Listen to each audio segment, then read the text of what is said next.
humanity. He'll again be talking, if you missed that on Sunday, we'll be talking again in this seminar on the 21st of January. And so now I'll move over to today's speaker, which is Stein.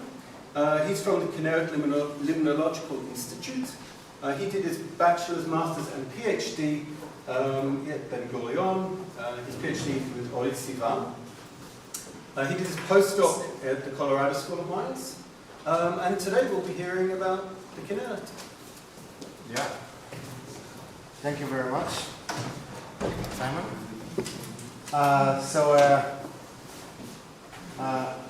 As you said, my name is Stein. I'm from the Kinneret Limnological Institute. It used to be called the Kinneret Limnological Laboratory, but we changed the name a few months ago. So now we are an institute, and it's a part of the Israel Oceanographic and Limnological Research.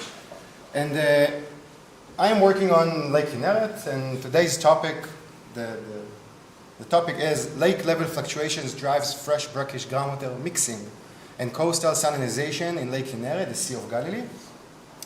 But before we start to go on this research, I want to just introduce myself a bit more professionally. So more of what my professional research interests are. It's not me.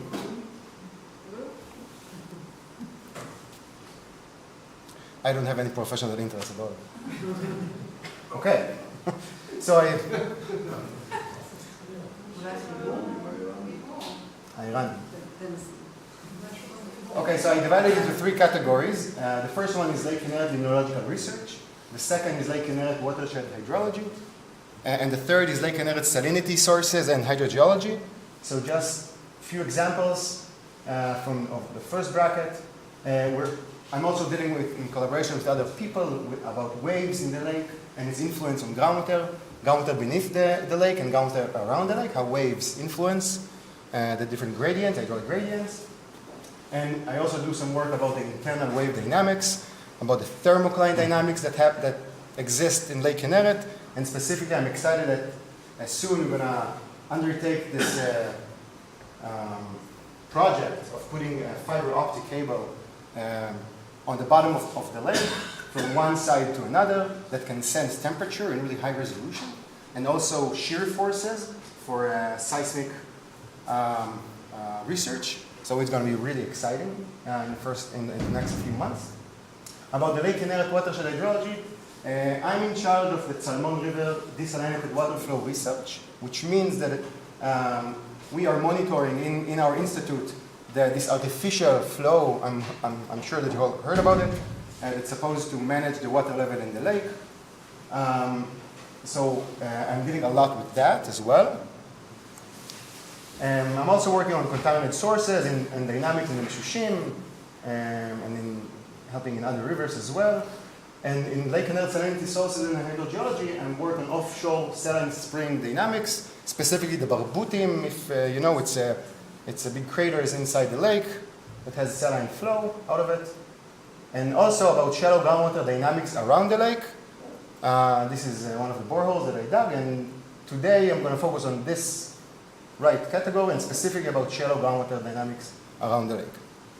So just to start, I'm sure that most of you know most of it, so some general information. Lake Kinneret lies within the Dead Sea Rift in the northern part of Israel. Surface area about 165 square kilometers. Of course, it changes with level, but I want to just focus on two things: the altitude, which is minus 211 plus minus 2, and the plus minus 2. That's very important. And the salinity, which is today it's about 270 milligrams chloride per liter. And we try to understand why is that and focus on that topic. So the issue is that we have a freshwater lake, relatively fresh, that is mostly fed by the Jordan River, that has 20 milligram chloride per liter, but the lake itself has 10 times more of salinity. And why is that? A lot of people from this department researched this for many, many years, and they found out with others that there are different saline springs, different groups, the Tabcha, here's the Barbut, the offshore Barbutin springs, Fulia, Tiberias, and these springs, they're onshore and offshore, and they salinize the lake, and therefore the lake is saline, is more saline than it's supposed to be, okay? And Horwitz in 1999 showed through electromagnetic methods that the salinity of the water below the lake is way, way, way more saline than the lake itself. Also 20 meters below, 50 meters below, and even 5 meters below the lake bed, the water is very saline. And they noticed that the mechanisms of salinization in the lake, so it's also advection and diffusion, and in the central part of the lake, it is dominated by diffusion. However, on the shores, on the littoral area, this is mostly advection dominated. So with that in mind, we went to do a shallow groundwater survey. So we went around the lake to many different beaches, and we dug a hole with a shovel right next to the beach, right on the beach, and we measured the EC, and we measure other parameters as well. And this is in collaboration with the Geological Survey and with Mekorot and the Water Authority. So this is just some pictures of the holes that we dug in different places. This is the same day, this is different shirts, different day. Sampling right next to the lake, and many people helped me to undertake this mission. And what we found out, we managed to do this map, and the values here, they're electrical conductivity in microsiemens per centimeter. Okay, well, the lake is above 1,200, and you see that basically all of the places we went, except one, was more saline than the lake itself, which tells us, okay, we have potential salinization from the shores from all around the lake. That probably makes sense that from all around the lake we have some seepages of saline water. And there are areas where you have higher salinity. In the south, we found out that in Haon, which is right here, and also in Shaldad Beach, places with really, really high salinity. And then, of course, why there is salt over there. So I give some introduction, I'm sure that many of you know, but it all started, the answer lies in the geological past. And it all started in the Pliocene flooding, when it was a lagoon was created inside a Dead Sea Rift through seawater intrusion. It's called the Sedon Lagoon, and over there was evaporation and salt precipitation, and also water-rock interaction, and mixing with different water bodies.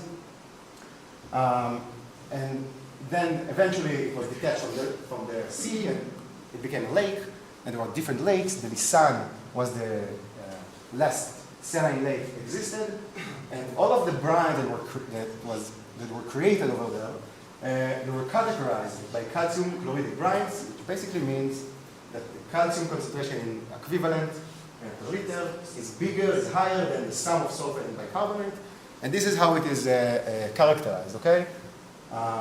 And roughly 20,000 years ago, the lake level dropped of Lake Lisan, and the freshwater Kinneret Lake was created. Okay, and because we also lie in the Dead Sea Rift, very tectonically active area, there was a lot of geological faults and fractures, and this is a cross-section, west-east cross-section of the western part of the lake, the eastern Galilee, and here we can see the main hydrogeological units. Okay, so basically we have two main aquifers, the Eocene, which is the upper layer, and also the Cretaceous aquifer, mostly from the Cenomanian area. And the salt water, the brine that was created in the past lakes, were percolated into the ground, and they lie in different depth, and they go up through those fractures due to differences in hydraulic head, and they salinize the lake. And if we look at the Lake Kinneret salinity history, we see lots of variations. We see that during the 60s and the late 50s, we had really high salinity of the lake.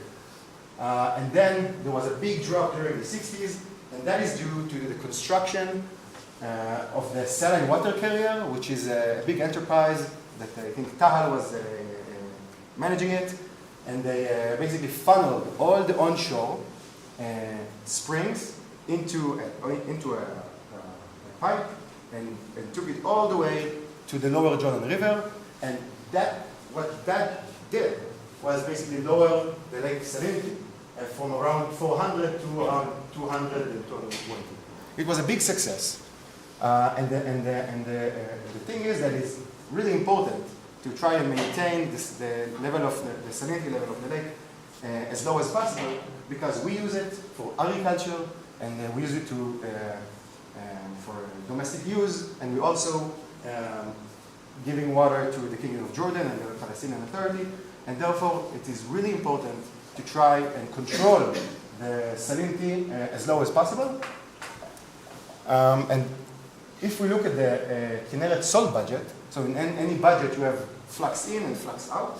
So here the flux in, the salt flux in comes from basically two places, from the surface water and from groundwater. So surface water, we know the discharge and we know the concentration of salts, and we can calculate pretty easily the influx of salts. And also we have salts from the saline seepages that we know some of them. And out, the S out just come from the Galilee dam, which is the outlet of the lake, and also from pumping. So the thing is that we can, the outflux is controlled.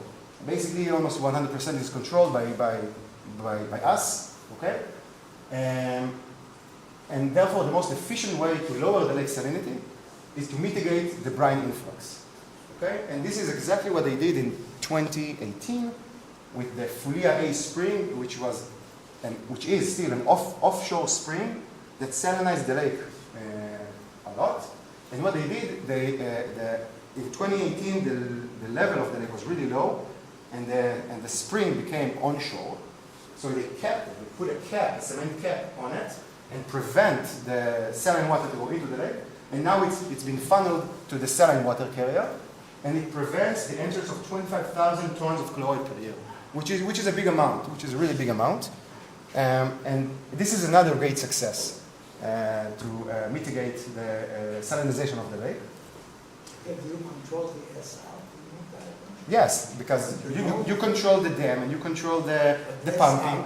Anyone measures it? S out? Yes, yes, it is measured because this is the concentration of the salinity of the lake and the amount of water that goes out, so you can calculate it pretty easily. And however, there is a big uncertainty about 70% of the chloride influx, which is about 45,000 tons of chloride a year, which in 30% of the salts come in through the saline springs, whatever is not being funneled to the saline water carrier, and 70%, nobody knows where it's coming from, what is the mechanism, what controls the salinization, nobody really knows. And the groundwater quality, salinity, also it takes us not just to salt influx, it takes us also to nutrient influx, which basically controls the ecological state of the lake. And in addition to this, we have really high fluctuation of the level, and then we also don't know the connection between this lacustream groundwater discharge, or LGD, with the lake level change. And why the lake level change is so important? Because look at this. This is data from the past 20 years, updated to last week, by the way. This is a small rise on the lake level since the last storm. And we see here that on average, the yearly level fluctuations is between 1 and 2 meters. And this is the lake level. On the other y-axis is the lake area. So just think of it, that when the lake level changes, if it goes up, it floods a lot of area. And if it goes down, this area is now being open to the atmosphere. Okay? So this can be very important. So now we just go to the research questions that I'm asking. So what is the water salinity beneath the lake, and does it change with time? And I mean the lake, I mean the shores of the lake, okay? What is the seasonal dynamics of groundwater salinity during level change? What is the discharge of water and solutes? I mean, all we're trying to understand is about the 70% that we don't know, okay? What are the geochemical and biogeochemical processes that occur in the shallow groundwater, and what controls these processes? And what are the fresh and saline sources of the groundwater? And do we have percolation? Do we have discharge? What controls it? So in order to answer some of these questions, We dug 4 boreholes. We call it KLA 1, 2, 3, 4. Here you see only 3 because one was broken. So I don't really want to talk about it. So we have 3 boreholes, and we dug it perpendicular to the shore. Okay, when the lake level was low in winter 2023. And the idea was to monitor the groundwater, which is next to the lake. Okay, and as the lake goes up and flood the area and inundate the area, to understand what's going on with also the hydraulic head, the salinity, temperature, and other parameters that may help us to understand the dynamics that happen in this area of the lake. And we did it first as a pilot in the shores of the Kinneret Technological Institute. To be honest, because it's really easy to do. Okay, but this is why I call it a pilot. And in each well, we inserted into the well sensors that measure EC, temperature, pressure, dissolved oxygen, pH, and it takes measurement every 15 minutes. And we also, around every 2 weeks, roughly, we went and sampled all of the wells for different nutrients, iron, organic carbon and inorganic carbon, alkalinity, major ions, trace elements, and also other isotopes. And all of these measurements supposed to help us answer the questions that we asked before. So some pictures. This is sunrise in the Golan Mountains, and we're sampling in one of the wells. It looks like this. This is Hod Froilich. He is my research assistant, and he helps me to conduct the sampling. And when the lake inundated the area, so these are the 4 wells. So we had to go on a SUP to sample, and you see a big ladder. So Hod stood on the ladder and started pumping the water from each well, which was really nice for him. And now let's dive into the results that we found. So here you see the water level, okay, of the 3 different wells and Lake Kinneret. So we also put the sensor in the lake itself because we had to understand also the level of the lake to calculate the potential flux. Okay. So what we see here, that basically the water level in the groundwater level kind of goes with the lake level hydraulic head. And another thing that I want you to pay attention to the graph here is the 3 vertical lines that are color-coded with the different wells. And what they mean is that whatever is left of the line means that the well itself was open to the atmosphere, and when it's after the line, this well was flooded with Lake Kinneret. Okay? So, and if we take this data and we calculate the delta H, which is the groundwater head minus the lake level, so basically what we see is that we have a lot of interruptions due to storms, but the delta H is mostly on the value of it is 0, more or less. It changes here and there. So what I can understand from this observation is that the potential of salinization, the potential of discharge in this area is not high. But what we did find, which was super interesting, is the EC change. And what we see here, that first of all, again, the black is Lake Kinneret.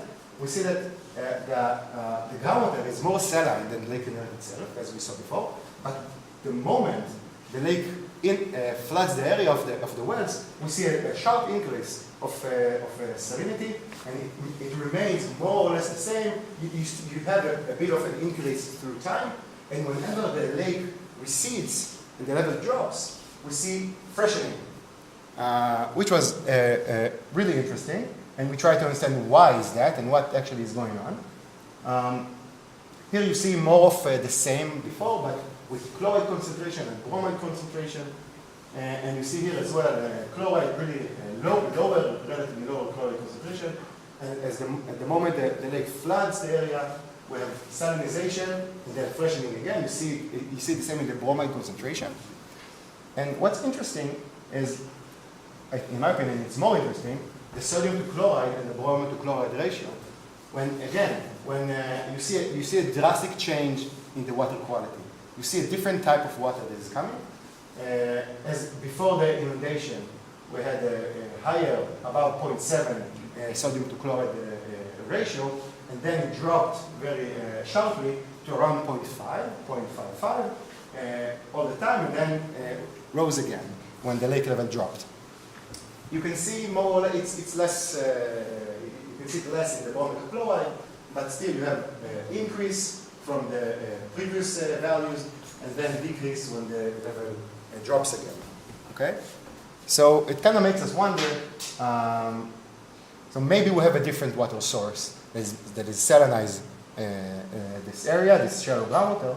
So if you look at different elements of chloride, sodium, bromide, strontium, and calcium, you see a linear trend between all the data points, which kind of tells us that the dominant process that controls the salinization is probably mixing between two end members, one fresh and one saline.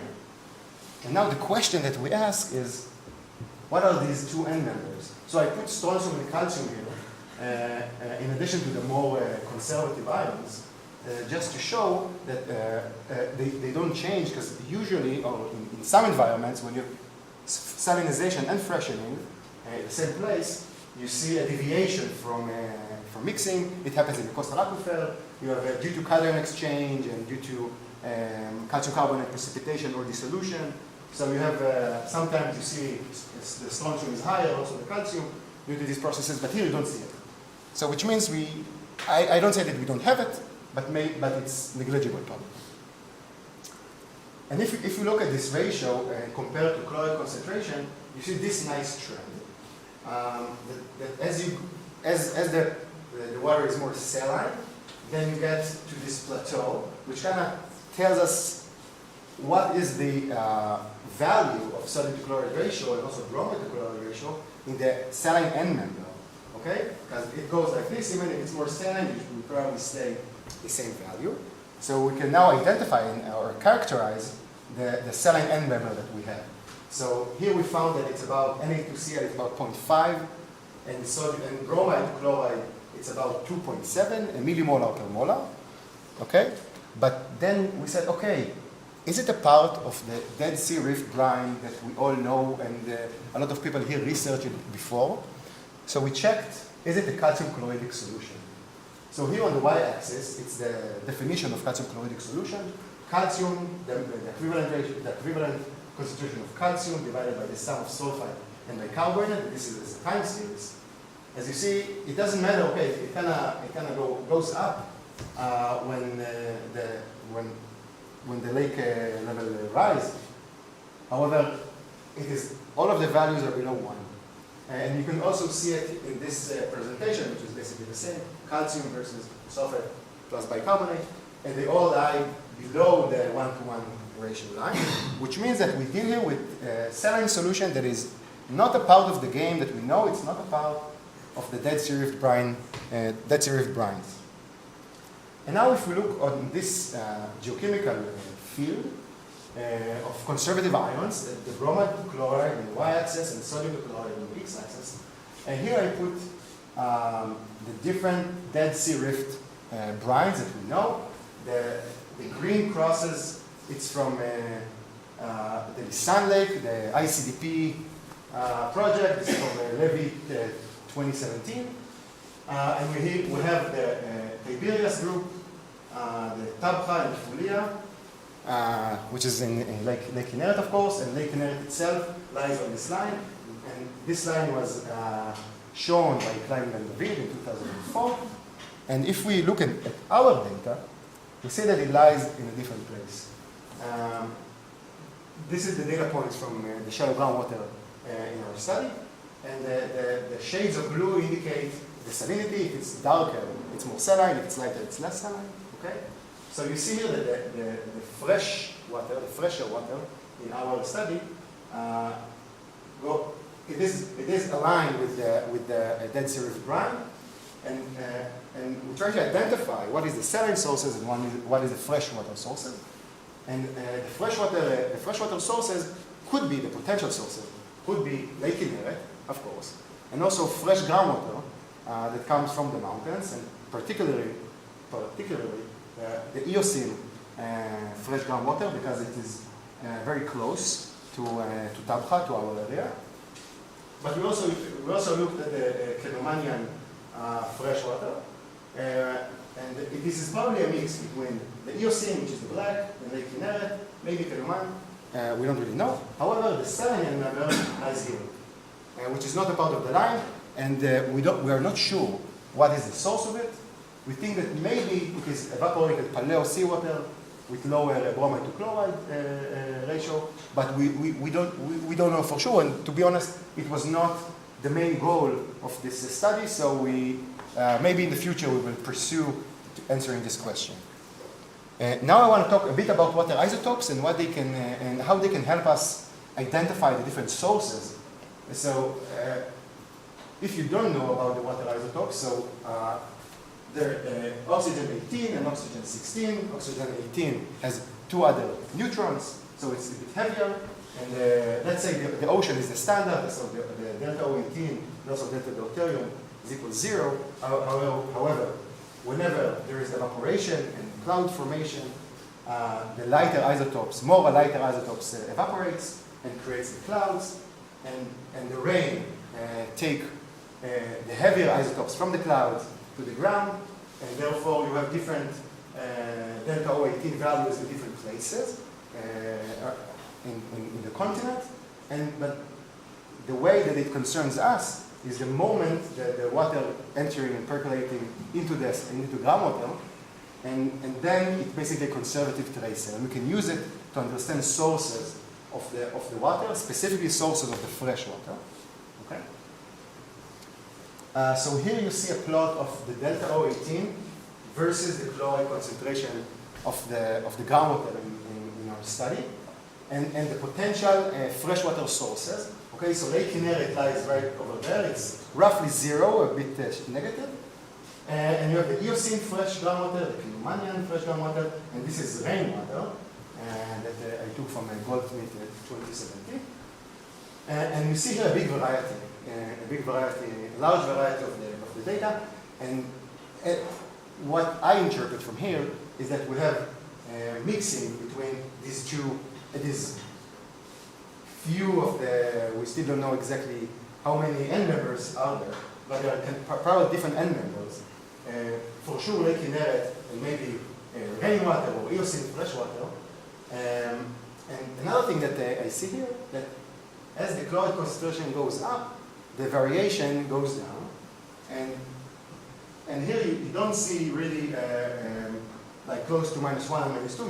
You see lower than -4, which makes us believe that the saline or the brackish end member in our system is also a mix between a certain brine or a certain saline water, which is mixed with fresh groundwater that took the water isotope composition, because it's enough that you take just a tiny bit of brine and you mix it in a glass of fresh water to basically still keep the isotopic composition of the water molecules of the fresh end member, but also have the chemical composition of the saline source. Okay? And if you look here, this is the delta deuterium and delta O18, and you see also here that our data lies on one line, which also probably indicates a mixing line between two end members. And here, basically, these are the end members of the fresh end member. Okay, so we have Lake Kinneret right here, and look at the green line. This is the rain, and here it's rain, and here it's Eocene fresh groundwater, and the Kenomanian fresh groundwater is not really on this line; it is on the local meteoric water line. Okay, so we tend to believe that we have mixing between Lake Kinneret water, fresh groundwater, and also rain, because rain is here and fresh groundwater is here, but we still have some data points that exceeds the Eocene freshwater values. And if you look at the time series of delta O18, there's also the rain events, because we have a rain meter in our institute. So I took the data, I put the rain events, and you see that you have really high events, not all the time, but when you have really high rain events, you have a drop in the isotopic ratio, isotopic composition of delta O18, which could be a mix with the rain itself, rain percolation, because it's a very shallow system, and also could be just rise of the hydraulic head, and there's more fresh groundwater that goes in and mixes. Okay, so it is a bit complex, and what we believe is happening is this summary slide. So this is the fresh end member that is divided probably to 3 different end members: Lake Kinneret, Eocene fresh groundwater, and rainwater, which comprises the freshwater end member of the system that we saw. And on the other hand, we have this unrecognized brine that we don't even know its salinity. And we have Eocene fresh groundwater that probably mixed with it to make the saline water end member, or the brackish water end member, and this is mixed. And this is what we detected in our chemical, in our sampling, our chemical analysis. Now, after we think we understand, of course we don't understand everything, but maybe this is our theory of what is going on, which we try to think of a conceptual hydrological model, like hydrologically what is happening underground. So in order to do that, we wanted to have some data on the structure of the subsurface. So we went to Dr. Eldad Levy from the Geophysical Institute of Israel, and he did electrical resistivity tomography. He used ERT in order to see the electrical resistivity 2D core section. And basically what it does, what you do, you put different electrodes in the ground in one line, and you induce electrical current, and other electrodes basically measure the electrical potential, and what it can do, basically, this is Eldad, it shows you a 2D cross-section of the electrical resistivity. And the electrical resistivity, basically what it means, it shows you also the salinity of the water and also the composition of the sediment, not just the composition, just the porosity, okay?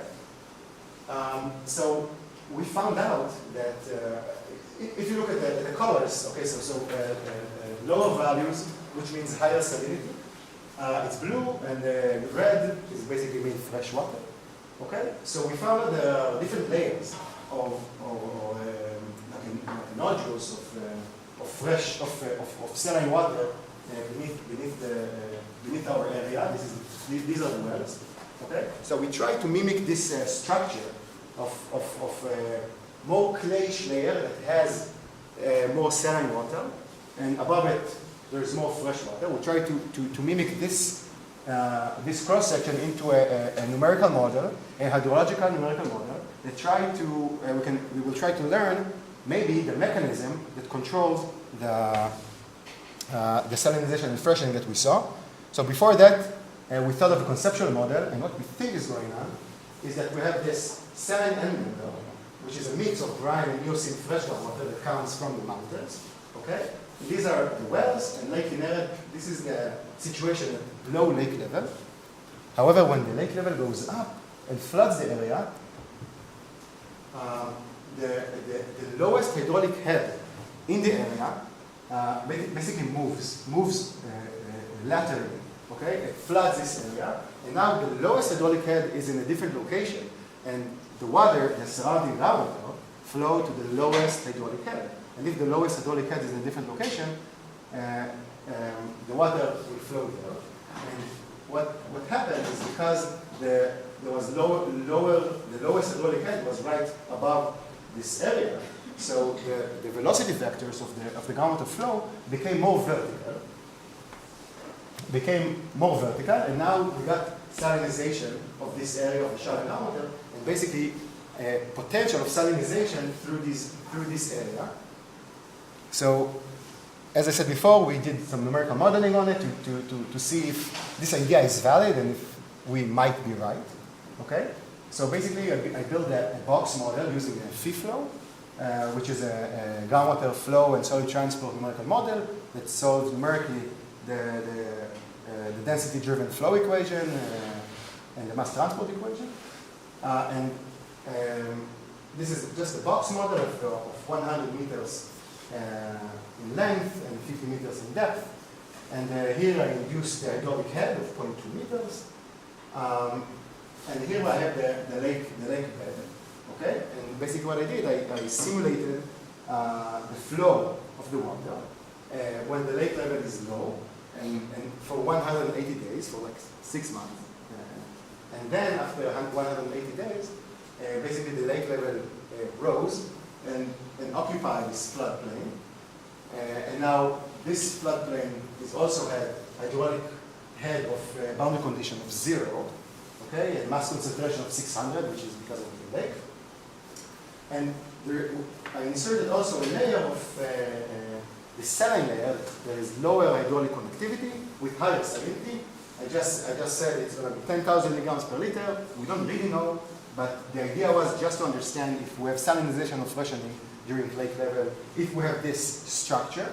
Okay? Just what I want to understand, this is about 1/3 of the ocean salinity? Just to understand the units, this is about 1/3. 10,000 milligrams per liter of TDS. About 1/3 of the ocean salinity? About, yeah. Yeah, we don't know if this number is correct. It's not the issue. Yeah, about, roughly. So I checked it in 4 different scenarios. With different hydraulic conductivity, where either we have K of 10 liters per day, and this hydraulic conductivity of the layer is 0.01 or 1 order of magnitude lower. And another thing is maybe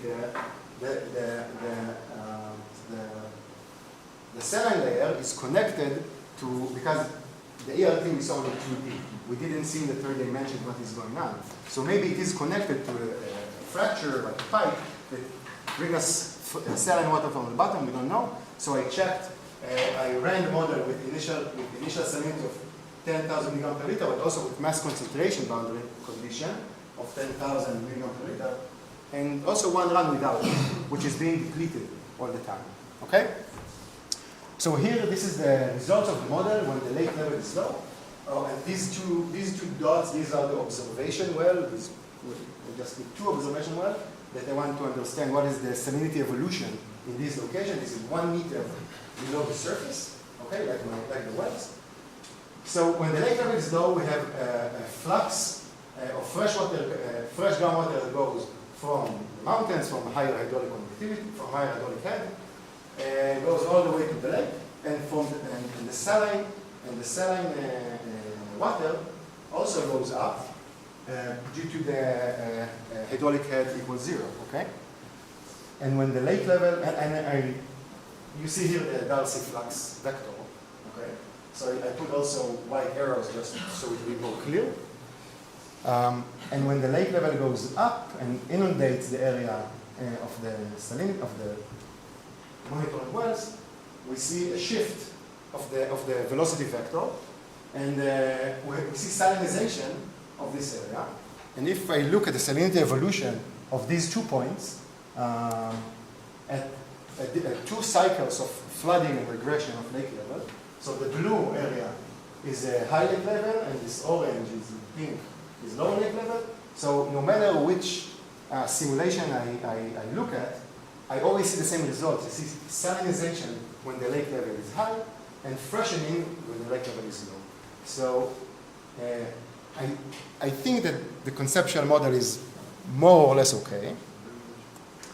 So I'm going to tell you some take-home messages. There are many more, but this is just few. So lake level fluctuations control the salinity of the shallow groundwater. We saw that. We saw that lake level change influences the location of the lowest hydraulic head and promotes saline groundwater rise. The saline end member of the groundwater in this location, okay, is a mix of fresh groundwater and brine, which mixes with Lake Kinneret water and also fresh groundwater. And this case demonstrates the need for higher spatial resolution data on shallow groundwater salinity adjacent to Lake Kinneret. As I said before, this is a pilot that we did. This kind of research, in my opinion, should be done in many other locations that we suspect that there is high salinization from these areas. And we can also use other methods, other geochemical methods and other geophysical methods to solve the source problem and the mechanism problem. Okay? So just 2 more slides about current research and future research. So because Haon is such an interesting location, so I have an MSc student, Tomer Meidan, that his job is to understand what's going on in Haon Beach, and moreover, he will not just try to understand the salinization mechanism, he will try to see, using numerical models, what will happen if we're going to pump out the saline groundwater. What would it do to the hydraulic head? What would it do to the potential salinization, potential flux, basically, from this area? But then you ask, I'm sure that you ask yourself right now, okay, you pump saline groundwater, but what are you going to do with the saline groundwater? Right? This is a mean to mitigate the lake salinization. So there's another MSc student from Ben Gurion that he's going to compare the different brine sources for desalination purposes. So he's going to take water from all of those places, including Haon and maybe other locations, and try to see which water type, which brine type is better for desalination. That gives the less fouling, gives the highest flux. Why? And this is, and in this way, you can also mitigate lake salinization by pumping the saline groundwater out, and also enlarge or make our inventory of fresh water bigger. Okay.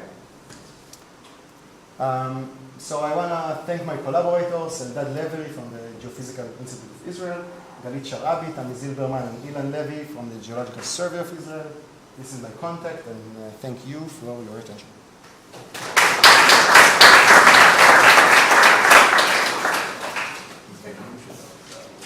Thank you.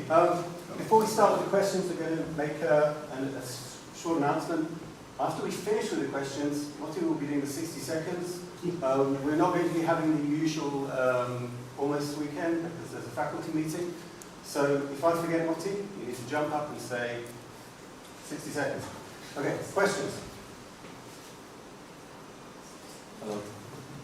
So if I understand your model correctly, it seems like the flux of salt into the lake is the same with high level and low level.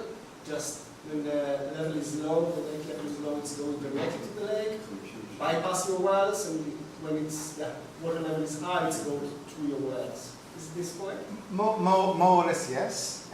I mean, the way I think about it is when you have higher lake level, you have more area that salt water can go up and percolate into the lake.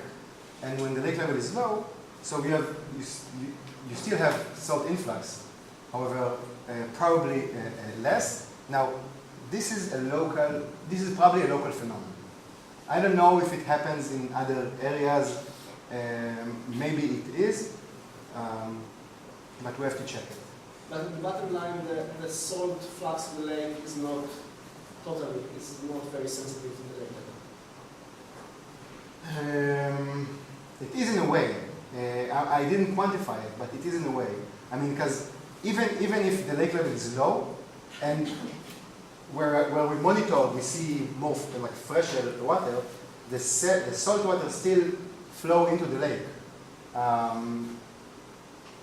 But I don't know to say exactly the quantities of it. Okay. Yes, Motti.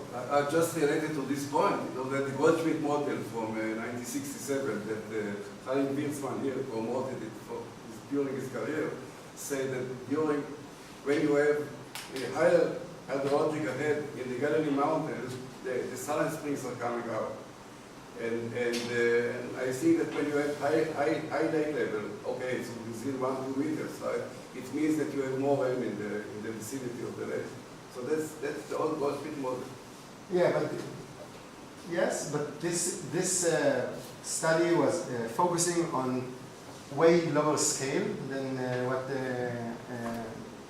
everyone did before. This is in scale of 10 meters, of 100 meters, instead of kilometers. It's consistent with it. No. You showed initially the data of the salinity as a function of time, and the it showed that in the last years, there has been an increase in salinity. Can you show again that? The data? salinity of the lake Can you show again that data that was in the beginning of your talk? in the introduction, yeah? Yeah. Yeah. Yeah. That one. Yeah. So initially, This is just until 2010. right. It's not so updated, sorry. Right, so initially before it was the Salem Springs and then Movila Maluach, and then in 2000 there's a large increase, and then again, so what is the reason for such a 30%, 50% increase? So these days and also before the Stein and water carrier, the main thing that controlled the salinity in these fluctuations, these low amplitudes, relatively low, that's the level of the lake. I mean, when the lake level is low, you have less. But you just said that it doesn't. No, just because you evaporate water and leave the solid level. When the lake level is low, you have less volume of water, but the influx of salts are relatively the same. So you just have higher salinity, and the lake level is high is the opposite. So just to clarify in my head, what you're saying is that locally there can be pools of saline water that actually do not make it into the lake unless the water level is higher. But that's very low. No, what I'm saying is that the lake level controls the mechanism of salinization The end result is if the in lower this level- area of fluctuations. But if the lower level is higher, then those pools of saline water can make it into the lake. Make it into the Yeah. lake. Yeah, that's what I'm saying. And if it's lower, then I'm saying that it's eventually it will get into the lake, even if the lake level is low. It may be just a matter of more time.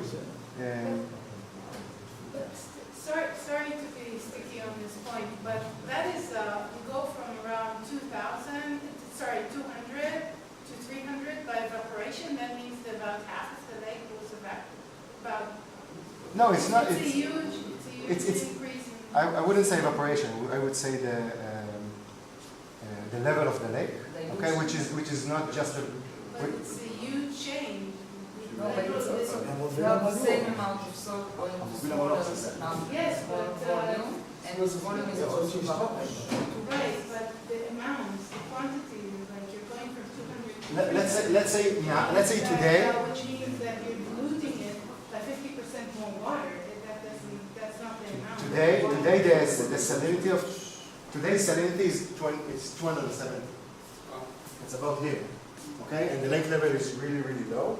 And if you just plot, just a normal plot of lake level and salinity, two different y-axes, it's just a mirror image, and it can explain. You say about quantity. I'm quantifying Yeah. this. I understand the correlation. Yeah. I'm just in my head I'm quantifying it. So it's in versus outwards. It's not possible that You talk about change. 220 and 280. Yes, this difference? that's about a 50% increase from 200 to 300. That's a 50% increase in salinity. And you have to actually dilute the water by 30%, or having a third of the lake go away in order to get these numbers. And that's not So, and I'm sure that this is not the only mechanism that controls the lake. This is the most dominant mechanism, but I don't know specifically about these dates, but potentially there were leaks of the Stein water carrier in these years, and I need to check it. I don't know for sure. Or maybe it's just there. Think of it as a terminal lake. You need to think of it as a terminal lake. Maybe it's there. Just a quick calculation, right? So So you you go- depth of lake is 20 meters, you're changing it by 5 meters, right? That gives you 8. You do that year after year. Volume, right? You can say double that. Yeah, 30% changes just by volume changes because of the funnel shape of the lake. That's what's looking at. I'm not sure it's that bad, right? If you have to think of the symmetry of the lake, how the lake increases in size. And also the volume of what you see here usually it's from the epilinion, it's from the upper side of the lake, because the lake is layered. stratified. So basically the volume is way lower. Okay, I have a question actually relates to this, and I've never had a really good answer. So everyone talks about the baseline of the Kinneret and salinity as being 400 milligrams of chloride per litre. And yet if you look at that graph, in the 1950s you have about 290. What happened? Why is this? So I know there's a theory behind that, but why is it still considered as though the baseline of the Kinneret is 400 and not 300? The baseline of what? Of the chloride levels. What happened if it will exceed 300? No, not what will happen, but if people talking about the natural level of the Kinneret as being 400 milligrams per litre. Okay. That's the usual number that I've heard bandied around, right? Rather than it being 300.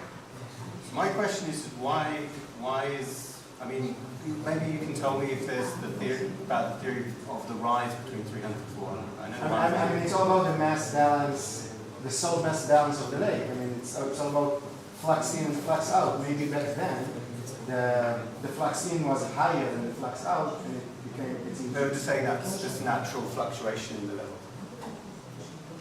Because there was the theory of them in the 1950s and 60s of drilling into the. It's really hard to talk about natural fluctuations when you have such big human interventions in and around the lake. But maybe in the 1920s, maybe you can say, okay, it's natural. Nobody really intervened. I think since the 50s, there was a lot going on around the lake. Yeah. Any other questions? Okay, so we're going to thank, this is what's going to happen. We're going to thank our speaker, and then Moti is going to run the 60 seconds. Okay, so thank you.